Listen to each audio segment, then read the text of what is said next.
Welcome to the Business Talk, a global podcast series that highlights distinguished faculty members and their impactful scholarly contributions. I'm Deepak, your host from India. We are delighted to welcome Dr. Solène Delecourt to Business Talk. Before we get started, I'd like to introduce the guest for today's episode. Professor Solène Delecourt is a faculty member in the Management of Organizations and Entrepreneurship and Innovation Groups at the Haas School of Business, University of California, Berkeley. A graduate of Stanford's Graduate School of Business, she also holds a master's in economics and public policy from the prestigious Sciences Po Paris and École Polytechnique in France. Her research tackles a deceptively simple but deeply consequential question: what drives inequality in business performance and how can we close that gap? Working primarily at the intersection of gender and entrepreneurship, Professor Delecourt designs rigorous field experiments in emerging and developed markets alike, from small business owners in Uganda and India to digital entrepreneurs in Kenya, to understand why firms succeed or fail and why their story so often differs by gender. Her findings have appeared in Nature, Management Science, and the Strategic Management Journal and have been covered in the Wall Street Journal. One landmark 2024 study published in Nature revealed that online images amplify gender bias, a finding with far-reaching implications for how businesses present themselves in the digital age. Her research has attracted over $250,000 in funding from the Alfred P. Sloan Foundation, and she serves on the editorial board of Organization Science. Beyond her research, Professor Delecourt is a celebrated educator, named a Best 40 Under 40 MBA Professor by Poets and Quants in 2024, selected from over 1,000 global nominations. She teaches negotiations to full-time MBA students at Haas, consistently earning near-perfect instructor ratings. Students describe her course as a transformative, built on the principle of creating win-win outcomes and recognizing that both sides of the table share common ground. Let's not keep you waiting. Please join me in welcoming Professor Solène Delecourt to the conversation. Professor Solène, it's a distinct privilege to welcome you on Business Talk. We are grateful to you for accepting our invitation. Thank you. Thank you. It's an honor to be here. Thank you. Professor, your study analyzed over 1.3 million images across Google, Wikipedia, IMDb, and YouTube. What was the single most surprising finding that stopped you in your tracks? So in that paper, what was very interesting to me personally was the experiment part. So in addition to analyzing over 1 million images, where we saw that there is a gender bias in the sense that women tend to be underrepresented and they're represented in more stereotypical roles or occupations, we also run an experiment. So in that experiment, we recruited people online and we asked them to either search for occupations in Google News or Google Image, and then to upload a description of an occupation. And what we found in that experiment is that when people were using Google Image to search for occupations, they were significantly more biased in their descriptions of occupations. And to me, like this experimental result really of showing how really like the power of images to amplify gender bias. That was for me the most interesting and also the most surprising. Professor, most gender bias research focuses on one dimension, say pay gaps or hiring bias.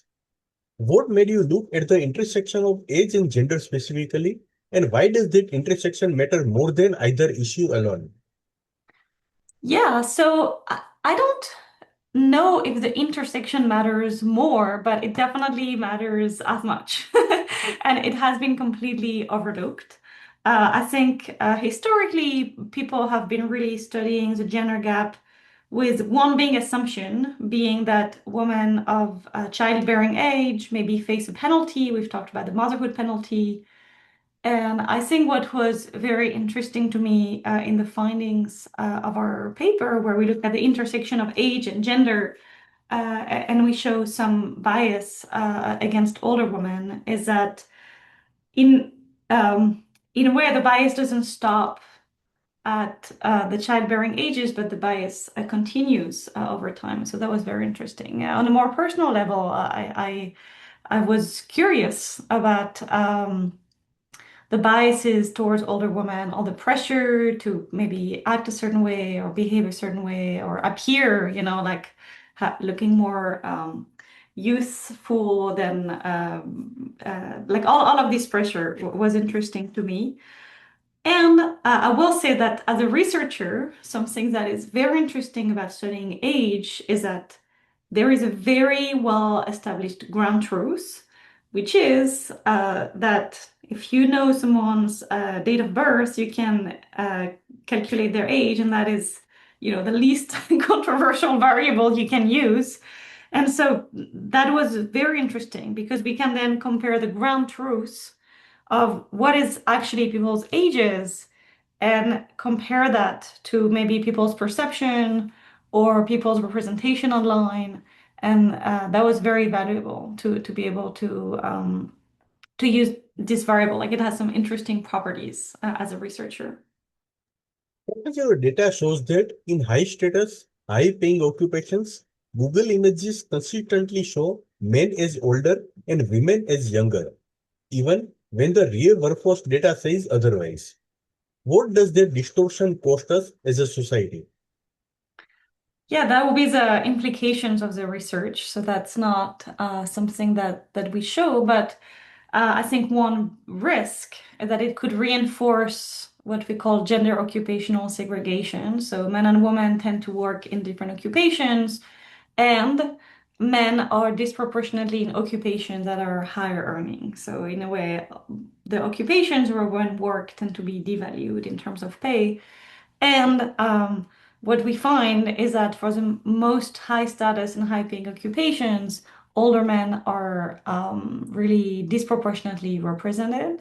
So I think one of the risks is that it could sort of further reinforce all of these inequalities really at a systemic level, where when people look online for some occupations, maybe they don't feel represented, maybe they feel a little bit um, like they don't belong in a certain occupations. I think it's also the risk that these occupations sort of remains a domain of older men, and I think that the risk of further reinforcing these biases. That is, I think, the cost for society. Professor found that simply Googling images of occupations shift people's beliefs.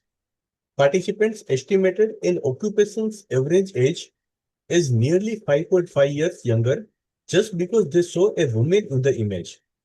How does that kind of subtle bias play out in real hiring decisions? Yeah, thank you for this question. We have not tested that really in the paper, but I think there is multiple ways in which these biases could play out. Um, Most decisions that we make with both incomplete information and under uncertainty. And hiring is a good example of that, where when you hire someone, you have incomplete information, you know some information about the person, but you don't know everything about them. Most of the time, you haven't worked with them before personally. And so, in a way, you never know who you are hiring. And so, the result was what humans do when they make this kind of decision is they tend to rely on heuristics or shortcuts. And that is often where bias kicks in. So mentally, people will use some shortcuts. One of them, for example, is a first impression bias that usually in the first few seconds of meeting someone, you will develop an impression of them, and it's very hard to come back from that. And so maybe the first impression will be contaminated by these biases. You've never met this person before, but based on what you see, you sort of start adding the biases that we can show in our paper. Or another example would be recency bias, that we tend to make information based on the last event or the last thing that we have observed. And if the biases exist in online content as we show, maybe people will rely on this recency bias. So what is the last maybe image of someone they've seen in that role, and that could again contaminate their decision-making process. So in a way, our research kind of sheds light a little bit on what goes on in people's minds and in people's biases. Professor, you audited ChatGPT by generating nearly 40,000 resumes and found it assigns women less experience, younger ages, and ultimately lower scores. With over 400 million people using ChatGPT weekly, how alarmed should HR professionals and business leaders be right now? Yeah, I think they should be alarmed because our results show that generative AI is maybe not just reproducing biases, but potentially amplifying them. And so that is potentially a problem. I think oftentimes people think of AI or algorithms of being more neutral. There is sort of the illusion that these algorithms can be neutral. And unfortunately, what we show is that this is not the case. If anything, these biases are amplified with AI. And bias is not really just a moral imperative. When you're hiring someone, maybe that's a missed opportunity. Maybe you are missing talent. So I think that is potentially a problem. There is also now work showing that when people use Gen AI too much, they can develop what we call a cognitive debt, which is they are no longer used to making use of their critical thinking or certain abilities because they outsource these tasks to AI. Just like when we started using GPS, we stopped knowing how to drive without without Google Maps or without a GPS. And so, in the same way, for a lot of tasks, we have lost the habit. And if we rely on AI too much without critical thinking, and the AI itself is biased, then that is where potentially a lot of biases could kick in. Professor, is there a danger that companies using AI for resume screening believe they are removing human bias when in fact they are scaling it up? Yes, absolutely. As I mentioned, Gen AI kind of gives the illusion of neutrality. So there is definitely a risk that people tend to think that the result is not biased, when in fact, what we show is that the data on which Gen AI is trained is extremely biased, and even it tends to amplify the biases that we as humans have. And I think another potential risk is that when people delegate a decision to AI, it kind of shifts the responsibility. People can maybe say, well, I'm not biased. I use this tool, I use this algorithm, and maybe that algorithm was biased, but it wasn't me. I I just use a tool. And so when the algorithm makes the decision or helps with the decision, there is sort of this shift in responsibility that could be quite concerning when it comes to hiring decisions. Professor, your research connects the gender pay gap directly to the digital age gap in online images. For a business leader watching this episode, what is the one immediate action they can take to interrupt this cycle in their own organization? Yeah, these are sort of the implications of our paper. I think the first step is to cultivate awareness, and so that's why writing papers and talking about them, like on this podcast, is great. You can sort of build an awareness about all of the biases that are inherent to the tools. And then I think in terms of images, potentially people could run an audit to just check for different roles, for different occupations, for different materials that companies have. Is it true that older women tend to be invisible? Like, who is being represented, and are they being represented in a stereotypical way? I think that could be one important implication or something to consider doing. In addition, I think when it comes to hiring, it's important to audit the whole hiring process. Who is applying? Can we change the pipeline of who is applying? Who makes it to the interview stage? Who makes it to the job offer stage? And do you see systematic biases? And can you explain these biases based on observational, based on data or based on explicit data? So I think that could be very important to do this kind of audit at every stage of the hiring process. In addition, for the earlier stages of the hiring process, so before there is an interaction, before there is an interview, consider maybe standardizing the information. When people put up a resume, every resume is different. Some people add, the date of birth or some information about them. Other people don't. And so can you somehow make potentially a first round that would be a little bit more blind, like removing some information that may affect interview or, recruiters' decisions? Professor finds that young men may also be disadvantaged by this dual bias.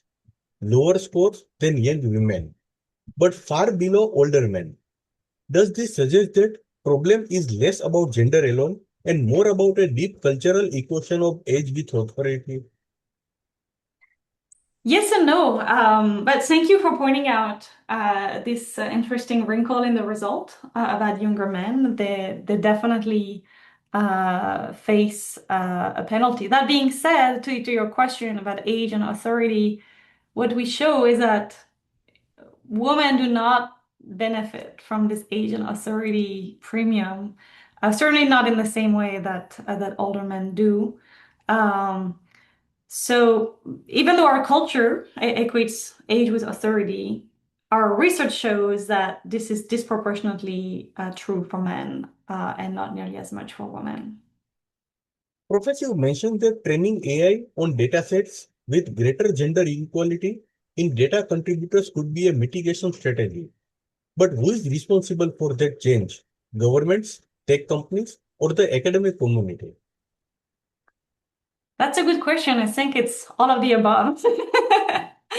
I think it's everyone's responsibility to think about that. And a lot of the times, companies will, again, try to shift the blame or shift the responsibility and say, well, we developed this tool and people are using it for this application that we had not anticipated.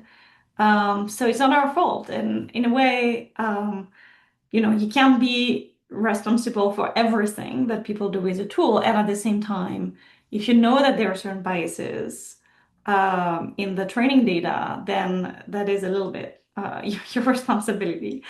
And again, it's easy to say, well, but we're just training the models on this data. We didn't make the data. And again, there is some truth to that in the sense that who is generating online content? It's us humans, and so the online content is biased because it's a mirror of our brains and our minds and our human biases.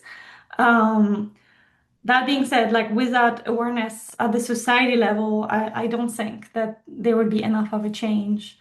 And again, that's why I appreciate the opportunity to talk with you now. Professor, before we wrap up, one final question. If you could pass one policy or platform level intervention tomorrow at Google, OpenAI, or Microsoft AI, or any other major institution, what would it be and how confident are you it would actually move the needle? Something I wish would exist would be almost like a neutral mode. Because right now, it's hard, people use sometimes AI in different ways and they get different solutions. For example, if you ask for advice, depending on your demographics, you will get different suggestions from the AI. And there are some good reasons for that, and there are also some negative ones. And potentially also different implications. Like to be more concrete, for example, if you ask for advice and you're a woman and for salary and women have been historically underpaid, you might get a lower suggested salary. or in the context of personal finance, people have also shown that women tend to get more conservative, more risk averse kind of advice, which ultimately also results in lower earnings in the long term. And I wish there was some kind of a neutral mode that you could activate this mode and it would try as much as possible to give you more neutral advice.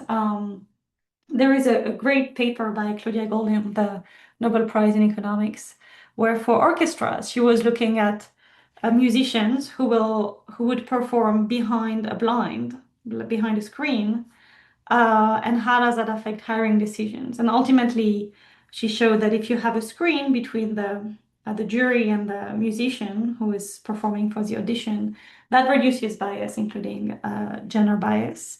And I kind of wish we had this type of a screen, virtually, that you would be able to activate it, and that would give you a little bit more neutral information or neutral advice. But there is, of course, like, what does neutral mean? How can we do that? But I think that would be very interesting to get a sense of how biased a single answer or piece of advice is. Listeners, they say a picture is worth 1,000 words. But as Professor Delecourt's research reminds us, it can also carry 1,000 biases. The algorithms shaping what we see are quietly shaping what we believe. A huge thank you to Professor Solène Delecourt for sharing her groundbreaking research on age, gender, and the hidden biases back into the digital world around us. Thank you so much. Thank you, Professor Solène Delecourt. Thank you. Thank you very much.